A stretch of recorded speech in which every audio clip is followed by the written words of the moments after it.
Hi, I'm Peter Cummins. I'm chair of the UK Personal Construct Psychology Association, known as PCPA.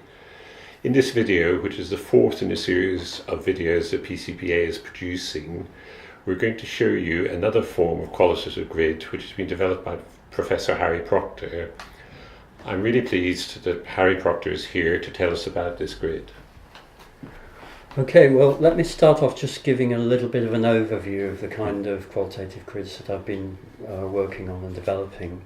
If we look at a slide that should appear on the video, we can look at it in four sections. So the first I've called perceiver grids, and that's what we've been talking about in the previous videos, the perceiver element grid.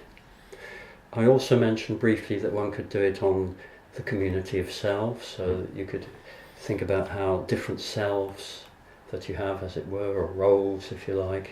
So how does your work role regard you, yourself at work regard yourself as a family man, say, or as a person on the golf course, to explore different ego states or roles or selves, if you like. So that would come under the perceiver grids. Right. The next ones are the temporal and situational grids. Now you can very usefully use the rows to look at different points in time, or different points, different situations. By rows you mean the rows of the grid? The rows of the grid. So right. We'll look at that in a minute. Just to finish this slide though, in a minute in the next video that we do, we'll look at what we call relational grids. That's the perception of relationships, both with two people or three people or more. Finally, one can have qualitative grids devoted to particular questions, particular research questions. You can design your own grid, put what elements you're interested in looking at. Might be a particular topic, problem area, that sort of thing.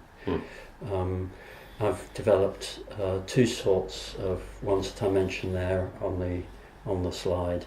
The reflective practice grid, which is for therapists to look at their own practice, including themselves as therapists, and a supervision grid, which is to trace the process of supervision as it goes, which can be used very usefully in supervision sessions. That's actually an awful lot of grids. A lot of, and in a way, I think this is the tip of the iceberg. I think you could go on developing different ones. Right. But in this particular video, you're going to focus on the temporal and situational grids. One sort of temporal. I've put there two sorts. There's the event element grid and the event perceiver grid. I'm only going to look at the event perceiver grid. I'll tell you what the other one is when we've looked more carefully. Okay. Now you can trace things over time, either very, very quick bits of time, if you like, or you can trace it over very long periods of time. Example of very quick periods of time. In fact, my wife Jane and I wrote a paper on the play Cain and Abel by Byron, Cain a Mystery it's called, and we looked at the events running up to Cain actually murdering Abel in this play, according to Byron, and the whole action takes place over a period of about 5 minutes. And so this is a grid that you can use very usefully for tracing kind of conflict situations. If somebody was attacked, what was actually going on. I guess you could even have a sort of forensic use for that. Well, I've often used the metaphor in therapy that it's about slowing a film down so you can see it frame by frame. Exactly, because things happen very rapidly, both in terms of events and also internal thinking, very rapid thinking. So this is a way almost of mapping that frame by frame. Yes, so what happened after that? What did you say? What did he say? That sort of thing. That can go through, so we're talking about, we'll look at this next slide here, where we're looking at, I've called it utterances, or events occurring in just seconds, if you like, through to what I've called episodes, that's minutes, events, that would be hours and days, through to eras, I've called it months and years. So if you wanted to look at, say, your whole life long, your childhood, your young adulthood, and now, we could say there are years, periods of time, years in length. Okay. Right. So when we look at one of these grids, and I'll show you one here, this is the EPG how perceivers construe situations at different stages. Okay, so the first thing it asks for is, what is the time scale that you're looking at? Are you looking at seconds, minutes, hours, days, months, years, if you like, and ring one of those. Mm-hmm. In this situation, I'm suggesting that you think of a situation and think of how you saw it and see how one other person saw it, the other person. It could be more people, of course, but for simplicity we'll stick to 2 people. Okay, so the 3 rows are 3 times. So if we were using it, for instance, going back to Septimus and Retzi from the previous video, and I suggested at the end that a therapist might like to sit down with them and ask them what it was like when they first met, and what things are like at the moment, and how they would like things to be in the future. That's very usefully put on one of these grids. Right. And this has been filled in just by Septimus, for the sake of argument, by one person. It can be used with an individual. How do you see things? How do your wife see things? Just in an individual therapy session. Right. Or you could sit with a couple and ask You could them. sit with the couple and get them to write it, and that would be a nice thing for them to take home with them to sort of reflect on. Right. Yep. Okay. Yep. So it might be when you first met, what was it that attracted you to each other? Typical sort of couple therapy question. You know, when you first met, right? And that hopefully elicits. Sometimes they say, well, I wish we never had, and usually they say, oh yeah, I liked so and so. What did you like? And of course, in bringing those things up, tends to bring some of those emotions back.